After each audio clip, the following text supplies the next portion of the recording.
السلام عليكم ورحمة الله وبركاته.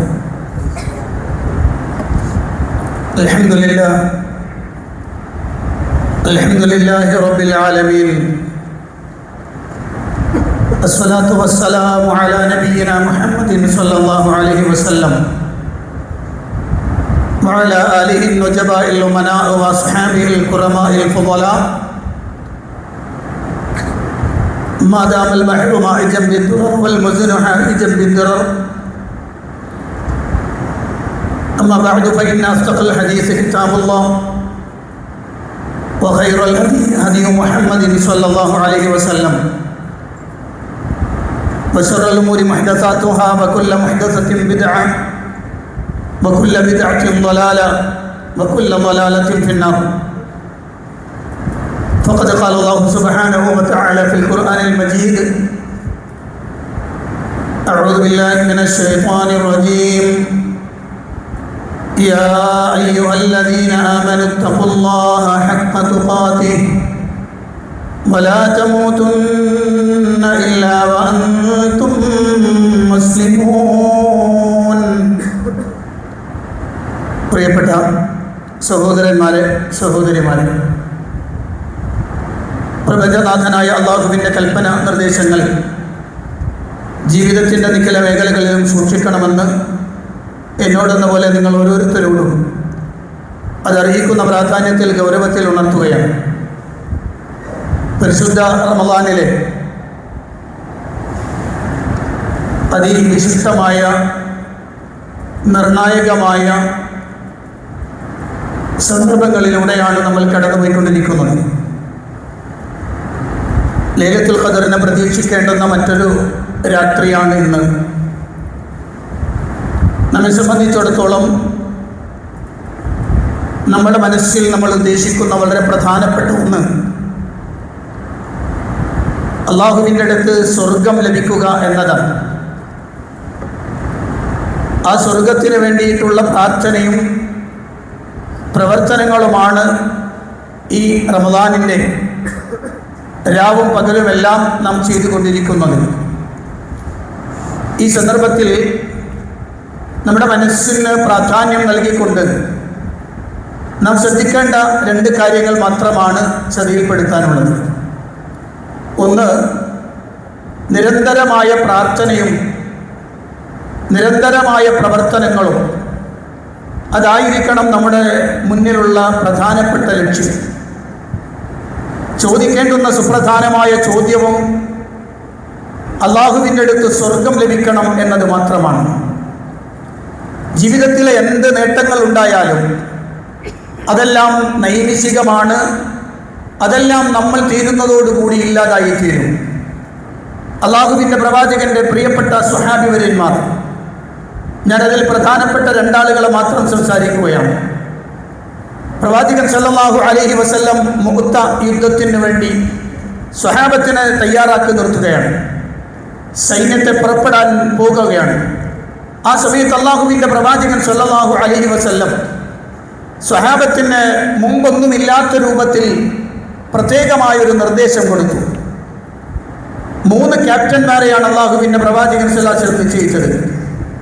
ഒന്ന് മഹാനായ സെയ്ദ് ബിൻ ഹാരിസ റളിയല്ലാഹു അൻഹു, മറ്റൊന്ന് ജഅഫർ ബിൻ അബീ ത്വാലിബ് റളിയല്ലാഹു അൻഹു, മറ്റൊന്ന് അബ്ദുല്ലാഹി ബിൻ റവാഹ റളിയല്ലാഹു അൻഹു. അള്ളാഹുവിൻ്റെ പ്രവാചകൻ സല്ലല്ലാഹു അലൈഹി വസല്ലം അവരോട് പറഞ്ഞു: ഇൻ ഖുതില സെയ്ദുൻ ഫജഅഫർ. സെയ്ദ് ഷഹീദാക്കപ്പെട്ടാൽ അടുത്തത് ജഅഫർ ആയിരിക്കണം, ഇസ്ലാമിൻ്റെ ക്യാപ്റ്റൻ, ഇസ്ലാമിക സൈന്യത്തിൻ്റെ ക്യാപ്റ്റൻ. രണ്ടാമത്തത് ജഅഫർ ബിൻ അബീ ത്വാലിബ് ആവണം. വഇൻ ഖുതില ജഅഫറുൻ, ജഅഫർ ഷഹീദാക്കപ്പെട്ടാൽ ഫഅബ്ദുല്ലാഹി ബിൻ റവാഹ, മൂന്നാമത്തെ ആൾ അബ്ദുല്ലാഹി ബിൻ റവാഹത്തായിരിക്കണം. അള്ളാഹുവിൻ്റെ പ്രവാചകൻ സല്ലല്ലാഹു അലൈഹി വസല്ലമയുടെ ഈ വാചകം നമുക്കറിയാം. യുദ്ധത്തിൽ ക്യാപ്റ്റന്മാരായി നിശ്ചയിക്കപ്പെടുന്ന ആളുകൾ അള്ളാഹുവിൻ്റെ പ്രവാചകൻ സല്ലല്ലാഹു അലൈഹി വസല്ലം പറയുമ്പോൾ അവരുടെ മനസ്സിൽ ബോധ്യമാണ്, ഞങ്ങളിത് തിരിച്ചു വരില്ല. കാരണം മൂത്ത യുദ്ധത്തിൽ ഞങ്ങൾ ഷഹീദാക്കപ്പെടും എന്ന് അള്ളാഹുവിൻ്റെ പ്രവാചകൻ്റെ വാചകത്തോടെ ബോധ്യപ്പെടുന്നുണ്ട്. ഞാനതിൽ അബ്ദുല്ലാഹി ബിൻ റവാഹയെ മാത്രം എടുക്കുകയാണ്. അള്ളാഹുവിൻ്റെ പ്രവാചകൻ സല്ലല്ലാഹു അലൈഹി വസല്ലമയുടെ ഈ നിർദ്ദേശം കഴിഞ്ഞ് എല്ലാവരോടും യാത്ര ചോദിക്കുകയാണ്. ആ യാത്ര ചോദിച്ചുകൊണ്ട് ഇറങ്ങുന്ന സമയം അബ്ദുല്ലാഹി ബിൻ റവാഹ റളിയല്ലാഹു അൻഹു കരയാൻ തുടങ്ങി. അബ്ദുല്ലാഹി ബിൻ റവാഹ റളിയല്ലാഹു അൻഹു കരയുകയാണ്. അപ്പോൾ കൂടെയുള്ള ആളുകൾ ചോദിച്ചു, എന്താണ് അബ്ദുള്ള നിങ്ങളിങ്ങനെ കരയുന്നത്, എന്തിനാണ് കരയുന്നത്? അദ്ദേഹം പറഞ്ഞൊരു വാചകമുണ്ട്, അള്ളാഹുവിനെ തന്നെയാണ് സത്യം. അമാ വല്ലാഹി മാ ബി ഹുബ്ബു ദുനിയ.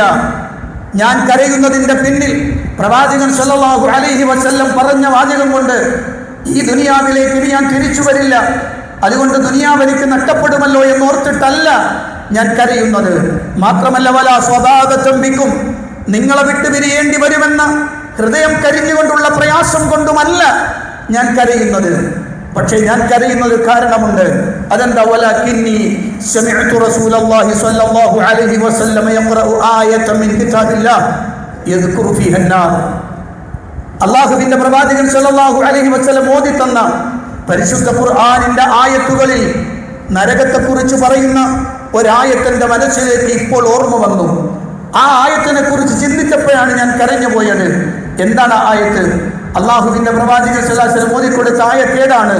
വഇൻ മിൻകും ഇല്ലാ വാരിദുഹാ കാന അലാ റബ്ബിക ഹത്മൻ മഖ്ദിയാ ثم ننجي الذين اتقوا ونذر الظالمين فيها جثيا. ഈ ആയത്താണ് എൻ്റെ മനസ്സിലേക്ക് ഓടി വന്നത്. എന്താണ് ആയത്തിനർത്ഥം? വഇൻ മിൻകും ഇല്ലാ വാരിദുഹാ, നിങ്ങളിൽ നിന്ന് ഒരാളും ആ നരകത്തിന്റെ അടുത്ത് വരാതെ പോവുകയില്ല. വഇൻ മിൻകും ഇല്ലാ വാരിദുഹാ കാന അലാ റബ്ബിക ഹത്മൻ മഖ്ദിയാ. അത് റബ്ബിന്റെ, നിന്റെ രക്ഷിതാവിന്റെ ഖണ്ഡിതമായ തീരുമാനമാണ്. പിന്നെ ആ നരകത്തിൽ നിന്ന് രക്ഷപ്പെടുത്തപ്പെടുന്നത് തഖ്വയുള്ളവരാണ്.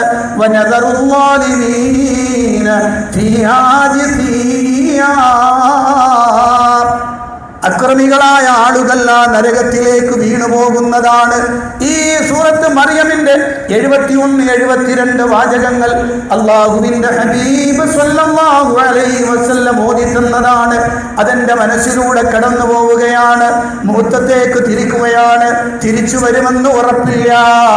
ആ സമയത്ത് ഞാൻ ഷഹീദാക്കപ്പെട്ടു പോയാൽ റബ്ബിന്റെ തീരുമാനം അലംഘനീയമായി വരുമ്പോൾ നാളെ നരകത്തിന്റെ അടുത്തേക്ക് എന്നെ കൊണ്ടുപോയി വെച്ചാൽ ഫലസ്തു അദ്രി കൈഫ ലീ ബിസ്വദ്രി ബഅദൽ വുറൂദ്, ഞാൻ ആ നരകത്തിന്റെ അടുത്തേക്ക് കൊണ്ടുചെന്നാൽ എന്നെ റബ്ബ് കൊണ്ടുവരുമെന്നത് ഉറപ്പാണ്. അവിടേക്ക് എത്തിയാൽ പിന്നെ ഞാൻ നരകത്തിൽ വീണുപോകുമോ, അതല്ല നരകത്തിൽ നിന്ന് ഞാൻ രക്ഷപ്പെട്ട് സ്വർഗത്തിലേക്ക് എത്തുമോ, അതെനിക്കറിയില്ല. ഈ അവസാന നിമിഷം എൻ്റെ മനസ്സിൽ ആകുലപ്പെടുത്തുന്ന ഈ വിഷയത്തെക്കുറിച്ച് ചിന്തിച്ചപ്പോഴാണ് ഞാൻ കരഞ്ഞു പോയതെന്ന് മഹാനായ അബ്ദുല്ലാഹി ഇബ്നു റവാഹ റളിയല്ലാഹു അൻഹു പറയുകയാണ്. ആ യുദ്ധത്തിലാണ് അദ്ദേഹം ഷഹീദാക്കപ്പെടുന്നത്. ജഅഫർ റളിയല്ലാഹു അൻഹു ഷഹീദാക്കപ്പെട്ട് വീഴുമ്പോൾ ശരീരത്തിൽ ധാരാളം മുറിവുകളുമായൊരു മാംസപിണ്ഡം പോലെ രക്തം വാർന്നൊലിച്ച് നിലത്ത് വീട് കിടക്കുമ്പോൾ ഇസ്ലാമിന്റെ വെള്ള പതാക അബ്ദുല്ലാഹി ഇബ്നു റവാഹ കയ്യിലേക്ക് പിടിച്ചെടുക്കുന്നുണ്ട്. ആ കയ്യിലേക്ക് പിടിച്ചെടുത്തപ്പോൾ ശരീരം ഒന്നാകെ വിറക്കാൻ തുടങ്ങി. തൊട്ടു മുന്നിൽ കിടക്കുന്ന തൻ്റെ പ്രിയപ്പെട്ട സ്നേഹിതൻ, തൻ്റെ പ്രിയപ്പെട്ട സഹോദരൻ, രക്തത്തിൽ മുങ്ങിക്കിടക്കുന്ന ജഅഫർ റളിയല്ലാഹു അൻഹുവിനെ നോക്കുമ്പോൾ അബ്ദുല്ലാഹി ഇബ്നു റവാഹയുടെ ശരീരം വിറക്കാൻ തുടങ്ങി. ആ ശരീരത്തെ നോക്കിയിട്ട് നിമിഷ കവിയായ അബ്ദുല്ലാഹി പറഞ്ഞു, ഓ ശരീരമേ, എന്തിനാണ് നീ ഇങ്ങനെ വിറക്കുന്നത്? എന്തിനാണ് നീ പേടിക്കുന്നത്? ഈ നിമിഷത്തിൽ യുദ്ധത്തിൽ ഷഹീദാക്കപ്പെട്ടാൽ കിട്ടാനുള്ളത് എന്താണ്? അല്ലാഹുവിന്റെ റസൂലിന്റെ ഹൗലുൽ കൗസറ കയ്യിൽ നിന്ന് കോരി കുടിക്കണ്ടേ നിനക്ക്?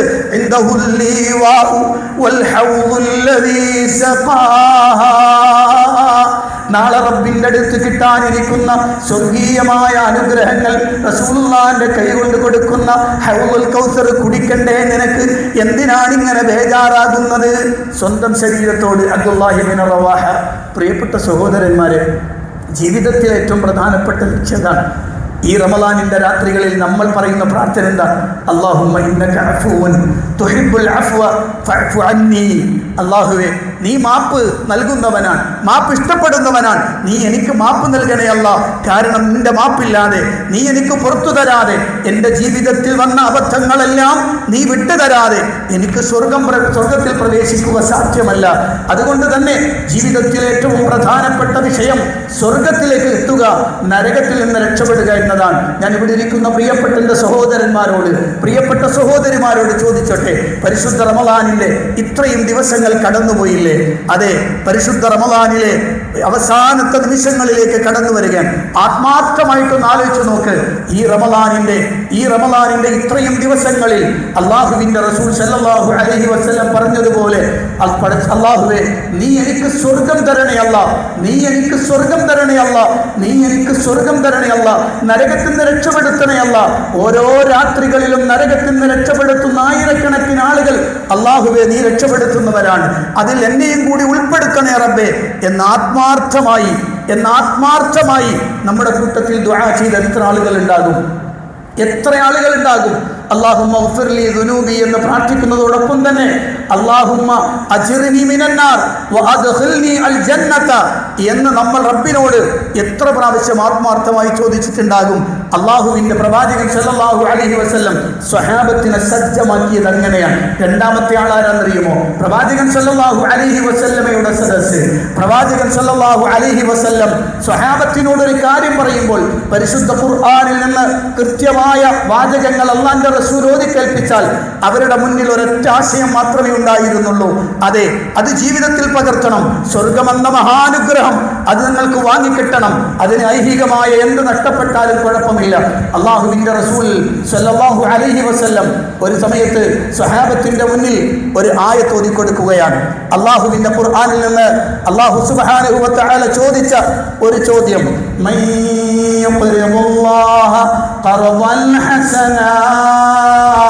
അള്ളാഹുവിന്റെ പ്രവാചകന്റെ ചോദ്യമാണ്, ആരുണ്ട് അള്ളാഹുവിന് നന്നായി കടം കൊടുക്കാൻ? അള്ളാഹുവിന് കടം കൊടുക്കാൻ ആരുണ്ട്? അവൻ ഇരട്ടിയായി കൊടുക്കും, അവൻ ഇരട്ടിയായി തിരിച്ചു കൊടുക്കും. മാത്രമല്ല വലഹു അജ്റുൻ കരീം, അവന്റെ അടുത്ത് മാന്യമായ പ്രതിഫലം വേറെയുമുണ്ട് എന്ന് അള്ളാഹുവിന്റെ പ്രവാചകന്റെ വായിൽ നിന്ന് ഈ ആയത്ത് ഓതി കേൾക്കുന്നു. സ്വഹാബത്തെല്ലാവരും ഇരിക്കുകയാണ്. ആ സമയത്ത് സദസ്സിൽ നിന്നൊരാൾ എഴുന്നേറ്റ് വന്നു പ്രവാചകന്റെ അടുത്തേക്ക്, റസൂലുള്ളാഹിന്റെ അടുത്തേക്ക് വന്നിട്ട് ചോദിച്ചു, അഖറത്തുനില്ല, അള്ളാഹു എന്നോട് കടം ചോദിച്ചിരിക്കുകയാണോ? അതെ, ഞങ്ങളോട് കടം ചോദിച്ചിരിക്കുകയാണോ നബിയെ? അതെ, അള്ളാഹിന്റെ റസൂൽ പറഞ്ഞു. എന്നാൽ നാവിൽ നീ ഏതൊക്കെയാ റസൂലല്ലാ? നിങ്ങളുടെ കൈയൊന്ന് നീട്ടൂ നബിയെ, ആ കൈയൊന്ന് നീട്ടൂ. അള്ളാഹിന്റെ റസൂൽ അവിടുത്തെ വലത് കൈ നീട്ടിക്കൊടുത്തു. ആ സമയത്ത് വന്ന സ്വഹാബി തന്റെ വലത് കൈ അള്ളാഹിന്റെ റസൂലിന്റെ കൈയിലേക്ക് ചേർത്ത് പിടിച്ചിട്ട് പറഞ്ഞു, ഇന്നി അഖറത്തു ലില്ലാഹി ഹായിതി, ഇന്നി അഖറത്തു ലില്ലാഹി ബുസ്താനി, പഠിച്ചവന് വേണ്ടി ഞാനിതാ എൻ്റെ തോട്ടം നിങ്ങൾക്ക് കടം തന്നിരിക്കുകയാണ് നബിയെ. ആരാണ്? പ്രിയപ്പെട്ടവരെ, അള്ളാന്റെ റസൂലിനോട് പറഞ്ഞു കൊടുക്കാണ്, എൻ്റെ തോട്ടം ഞാൻ നിങ്ങൾക്ക് കടം തന്നിരിക്കുന്നു. ആരാണ് ഈ വന്ന് പറഞ്ഞയാള്? അബൂ ദഹ്ദാഹ് റളിയല്ലാഹു അൻഹു ആണ്. അദ്ദേഹത്തിന്റെ തോട്ടം ഏതാണ്? ആകെയുള്ളൊരു സ്വത്തതാണ്, ആകെയുള്ളൊരു തോട്ടമാണ്. 600 ഈത്തപ്പനകൾ ഉണ്ടതിൽ, കായ്ക്കുന്ന സുന്ദരമായ 600 ഈത്തപ്പനകളുള്ള ആ തോട്ടമാണ് അള്ളാന്റെ റസൂലിന്റെ കയ്യിലേക്ക് വെച്ചു കൊടുത്തത്. അത് വെച്ചു കൊടുത്തിട്ട് അള്ളാന്റെ റസൂലിന്റെ അടുത്ത് നിന്ന് ഇറങ്ങിപ്പോരുന്നുണ്ട് അബൂ ദഹ്ദാഹ് റളിയല്ലാഹു അൻഹു. എങ്ങോട്ടാ പോണെന്നറിയോ? നേരെ വരുന്നത് തന്റെ പ്രിയപ്പെട്ടവളുടെ മുന്നിലേക്കാണ്. ആ തോട്ടത്തിലാണ് അബൂ ദഹ്ദാഹിന്റെ വീടുള്ളത്. തോട്ടത്തിന്റെ താഴെ വന്ന് നിന്നിട്ട് വിളിച്ചു, യാ ഉമ്മ ദഹ്ദാഹ്. തന്റെ പ്രിയപ്പെട്ടവളെ വിളിക്കുകയാണ് അള്ളാന്റെ റസൂലിന്റെ പ്രിയപ്പെട്ട സ്വഹാബി. ഭാര്യ പുറത്തേക്ക് ഇറങ്ങി വന്നു. എന്തേന്ന് ചോദിച്ചു. നിനക്കെടുക്കാനുള്ള സാധനങ്ങൾ എടുത്ത് ഇങ്ങോട്ട് ഇറങ്ങിക്കോളി. എന്തു പറ്റി? ഞാനിത് അള്ളാഹ്ക്ക് കടം കൊടുത്തിട്ട് വന്നതാ. സുബ്ഹാനല്ലാഹ്. എൻ്റെ പ്രിയപ്പെട്ട സഹോദരിമാർ ശ്രദ്ധിക്കണം, ആകെയുള്ള ഒരു തോട്ടം അള്ളാഹുവിന് കൊടുത്തിട്ട് വന്ന് നിൽക്കുന്ന ഭർത്താവ് ഞാൻ എങ്ങോട്ട് പോകും? എങ്ങോട്ടാണ് പോണ്ടത്? എങ്ങോട്ടാണ് ഇറങ്ങേണ്ടത്? അറിയില്ല. തൻ്റെ കുട്ടിയെ പിടിച്ചുകൊണ്ട് സാധനങ്ങൾ എടുത്തിറങ്ങണം. ആ സമയത്ത് അബൂ ദഹ്ദാഹിന്റെ ഭാര്യ പറഞ്ഞൊരു വാക്കുണ്ട്, മാലുൻ റാബിഹ്, മാലുൻ റാബിഹ്. ഓ അബൂ ദഹ്ദാഹ്, നിങ്ങളുടെ കച്ചവടം എത്ര ലാഭകരമാണ്, നിങ്ങളുടെ സമ്പത്ത് എത്ര ലാഭകരമാണ്. അത് പറഞ്ഞുകൊണ്ട് തൻ്റെ ആവശ്യമുള്ള സാധനങ്ങളും എടുത്ത് പുറത്തേക്ക് ഇറങ്ങി പോരുമ്പോൾ എങ്ങോട്ട് പോകണമെന്നറിയില്ല. അല്ലാഹുവിന്റെ റസൂൽ സല്ലല്ലാഹു അലൈഹി വസല്ലം പ്രവാചകൻ സല്ലല്ലാഹു അലൈഹി വസല്ലമ അതിനൊരു മറുപടി അവിടെ വെച്ച് തന്നെ സ്വഹാബത്തിന് കൊടുത്തു. കമ്മിൻ ഗദഖിൻ, എത്രയെത്ര ഭാരമുള്ള ഈത്തപ്പന തോട്ടങ്ങൾ, ഈത്തപ്പനയുടെ ഭാരമുള്ള കുലകൾ സ്വർഗത്തിൽ അബൂദഹ്ദാഹിനുണ്ട് എന്ന് അല്ലാഹുവിന്റെ പ്രവാചകൻ സല്ലല്ലാഹു അലൈഹി വസല്ലം. പ്രിയപ്പെട്ടവരെ, ജീവിതത്തിന്റെ ഒരൊറ്റ ലക്ഷ്യമേ ഉള്ളൂ. എന്തൊക്കെ ദുനിയാവിൽ ഉണ്ടായാലും അതൊക്കെ വിട്ടിട്ട് പോകണം, ഒക്കെ വിട്ടിട്ട് പോകണം. അല്ലാഹുവിന് വേണ്ടി എന്തെങ്കിലും ഒന്ന് ചെയ്താൽ അതെ, സ്വർഗത്തിന് വേണ്ടി എൻ്റെ ശരീരം പോണെങ്കിൽ പൊയ്ക്കോട്ടെ, എൻ്റെ ശരീരം നശിക്കുന്നെങ്കിൽ നശിച്ചോട്ടെ, എൻ്റെ സമ്പത്ത് നഷ്ടപ്പെടുന്നെങ്കിൽ നഷ്ടപ്പെട്ടോട്ടെ, പക്ഷെ എനിക്ക് വേണ്ടത് സ്വർഗമാണ്, എനിക്ക് വേണ്ടത് സ്വർഗമാണ്, എനിക്ക് രക്ഷപ്പെടേണ്ടത് നരകത്തിൽ നിന്നാണ്. ഞാൻ അവസാനിപ്പിക്കുകയാണ്. പ്രിയപ്പെട്ട എൻ്റെ സഹോദരന്മാരോടും സഹോദരിമാരോടും ഒരൊറ്റ ചോദ്യം, ഞാൻ പറഞ്ഞ രണ്ടാമത്തെ ചോദ്യം ഇതാണ്. ജീവിതത്തിൽ എപ്പോഴെങ്കിലും ഈ ചോദ്യം അഭിമുഖീകരിച്ചിട്ടുണ്ടോ എന്ന് ചിന്തിച്ചു നോക്കൂ. അല്ലാഹുവിന്റെ റസൂൽ സ്വല്ലല്ലാഹു അലൈഹി വസല്ലം സ്വഹാബത്തിനെ മുഴുവനും ഇങ്ങനെ അഭിമുഖീകരിക്കുകയാണ്. ആ സമയത്ത് റസൂൽ ചോദിച്ചൊരു ചോദ്യമുണ്ട്. റസൂൽ ചോദിച്ചു, അയ്യക്കും മാലു വാരിസിഹി അഹബ്ബു ഇലൈക്കും മിൻ മാലിഹി, നിങ്ങളിൽ ആർക്കാണ് സ്വന്തം സമ്പത്തിനേക്കാൾ അനന്തരാവകാശിയുടെ സമ്പത്ത് പ്രിയങ്കരമായത്? നിങ്ങളിൽ ആർക്കാണ്? വല്ലാത്തൊരു ചോദ്യം. നിങ്ങളുടെ കൂട്ടത്തിൽ ആർക്കാണ് സ്വന്തം സമ്പത്തിനേക്കാൾ അനന്തരാവകാശിയുടെ സമ്പത്ത് ഇഷ്ടപ്പെടുന്ന ആരാണ് നിങ്ങളുടെ കൂട്ടത്തിൽ?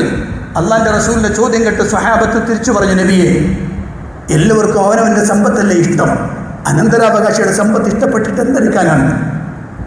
അള്ളാഹുവിന്റെ റസൂലിനോട് മറുപടി പറഞ്ഞു. ആ സമയത്ത് റസൂൽ പറഞ്ഞൊരു വാചകമുണ്ട്. ആ വാചകം നമ്മൾ നമ്മുടെ ഖൽബിലേക്ക് ചേർത്ത് വെക്കേണ്ടതാണ്. അള്ളാന്റെ റസൂൽ പറഞ്ഞു, നീ ഇഷ്ടപ്പെടുന്നു എന്ന് പറഞ്ഞ നിന്റെ സമ്പത്ത് എന്താണെന്നറിയോ? അതെ, ഫഇന്ന മാലഹു, നിന്റെ സമ്പത്ത് എന്ന് പറഞ്ഞാൽ മാ ഖദ്ദമ, നീ എന്താണോ നിനക്ക് വേണ്ടി മുമ്പ് ചെയ്തു വെച്ചത്, നീ ചെലവഴിച്ചു വെച്ചത്, അത് നിന്റെ സമ്പത്താണ്. വമാലു വാരിസിഹി, നിന്റെ അനന്തരാവകാശിയുടെ സമ്പത്ത് എന്ന് പറഞ്ഞാൽ മാ അഖറ, നീ വിട്ടേച്ചു പോകുന്നതാണ്. എങ്കിൽ പ്രിയപ്പെട്ട സഹോദരന്മാരെ, ജീവിതത്തിൽ നമ്മളോട് ചോദിക്കേണ്ട ഒരു ചോദ്യമുണ്ട്. ഞാനിപ്പോൾ കൊണ്ടു നടക്കുന്ന എൻ്റെ സമ്പത്ത്, എൻ്റെ പോക്കറ്റിൽ പൈസയുണ്ട്, ആ പൈസ എൻ്റെതാണെന്നാണ് ഞാൻ വിചാരിക്കുന്നത്. എൻ്റെ അക്കൗണ്ടിൽ എൻ്റെ പേരിൽ പൈസ ഉണ്ടാകും, അതെൻ്റെതാണെന്ന് ഞാൻ വിചാരിക്കുന്നത്. നമ്മളൊക്കെ പറയും അതെൻ്റെതാണ്, എൻ്റെ കാറ് അതെൻ്റെതാണ്, എൻ്റെ വീടും സ്ഥലവും അതെൻ്റെതാണ്, കാരണം എൻ്റെ പേരിൽ പ്രമാണം ചെയ്യപ്പെട്ടതാണ്. അതെത്രയാണ് സമയം പ്രിയപ്പെട്ടവരെ? അതിൻ്റെ ഡ്യൂറേഷൻ എത്രയാണ്? അതിൻ്റെ കാലം? അതെ, ഈ മൂക്കിൽ ഈ ശ്വാസോച്ഛ്വാസം നിൽക്കുന്നത് വരെ മാത്രം. അത് ഇന്ന് നിന്നാൽ അതോടുകൂടി ആ സമ്പത്ത് അനന്തരാവകാശിയുടെ സമ്പത്തായി പോയി. അനന്തരാവകാശിയുടെ സമ്പത്താണ്. എന്റേതെന്ന് പറയാൻ എന്തള്ളത്? ഞാൻ റബ്ബിന്റെ മുന്നിൽ മുൻ ചെയ്തു വെച്ചത് എന്താണ്? കഴിഞ്ഞ പ്രാവശ്യം ഞാൻ സൂചിപ്പിച്ചൊരു ചോദ്യമാണിത്, കഴിഞ്ഞ പ്രാവശ്യം ഞാൻ പറഞ്ഞൊരു കാര്യമാണിത്.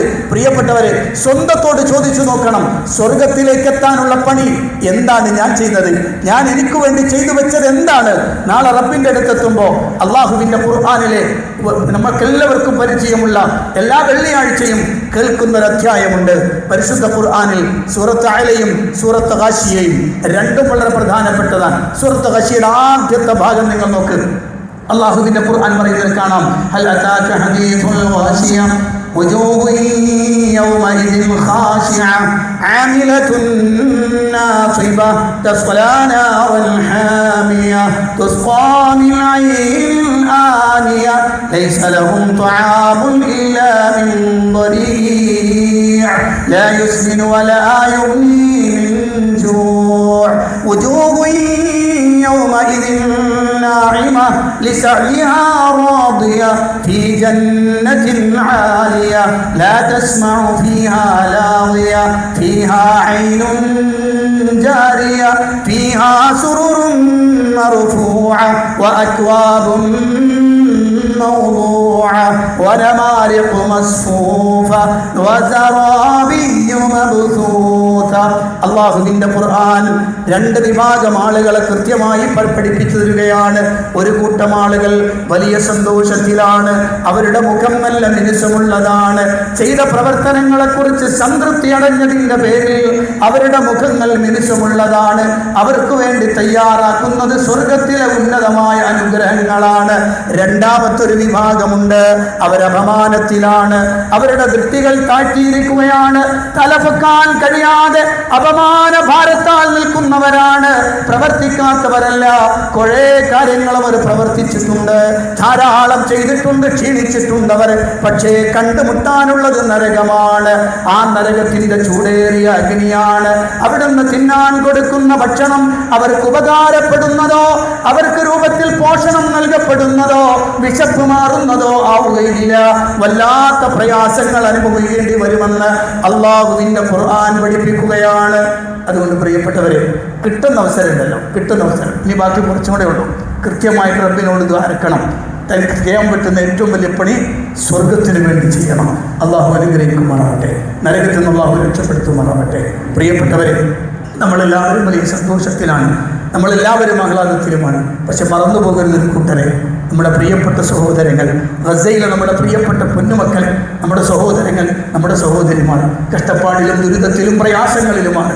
പാവിട്ട് നിലവിളിക്കുന്ന കുഞ്ഞുമക്കളുടെ ഫോട്ടോയും അവരുടെ വീഡിയോയും കാണുമ്പോൾ കണ്ണു നിറഞ്ഞു പോകുന്നുണ്ട് നമുക്ക്. അതെ, വല്ലാത്ത പ്രതിസന്ധിയാണ് അവർക്ക്. നോമ്പ് തുറക്കാൻ കഴിയാതെ, നോമ്പ് പിടിക്കാൻ കഴിയാതെ എന്ന് പറഞ്ഞാൽ ആ സമയത്തൊന്നും സ്വസ്ഥമായ സമാധാനത്തോടെ എന്തെങ്കിലും ഒന്ന് കഴിക്കാൻ പോലും കഴിയാതെ പാവിട്ട് നിലവിളിക്കുന്ന നമ്മുടെ സഹോദരങ്ങളെ മറന്നു പോകരുത്.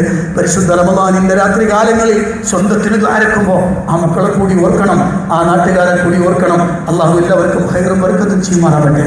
പരിശുദ്ധ റമദാനിൻ്റെ ഓരോ സന്ദർഭങ്ങളും ഉപകാരപ്പെടുന്നവരുടെ കൂട്ടത്തിൽ അള്ളാഹു നമ്മേവരെയും ഉൾപ്പെടുത്തി അനുഗ്രഹിക്കുമാറാവട്ടെ. നാളെ റബ്ബിൻ്റെ അടുത്ത് ചെല്ലുമ്പോൾ സ്വർഗം തന്ന് അനുഗ്രഹിക്കുന്നവരിൽ അള്ളാഹു നമ്മേവരെയും ഉൾപ്പെടുത്തി അനുഗ്രഹിക്കുമാറാവട്ടെ. എല്ലാത്തരം പ്രതിസന്ധികളും പ്രയാസങ്ങളും അള്ളാഹു നമുക്ക് എല്ലാവർക്കും രക്ഷ നൽകി അനുഗ്രഹിക്കുമാറാവട്ടെ. മുസ്ലിമായതിൻ്റെ പേരിൽ പീഡിപ്പിക്കപ്പെടുന്ന, പ്രയാസപ്പെടുത്തപ്പെടുന്ന നമ്മുടെ സഹോദരങ്ങൾക്ക് അള്ളാഹു സഹായം അനുഗ്രഹം ചെയ്തു കൊടുക്കുമാറാവട്ടെ.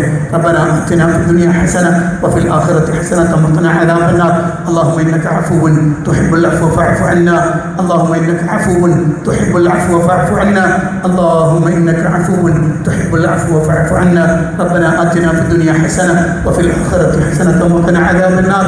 آمين برحمتك يا أرحم الراحمين. والحمد لله رب العالمين. السلام عليكم ورحمة الله وبركاته.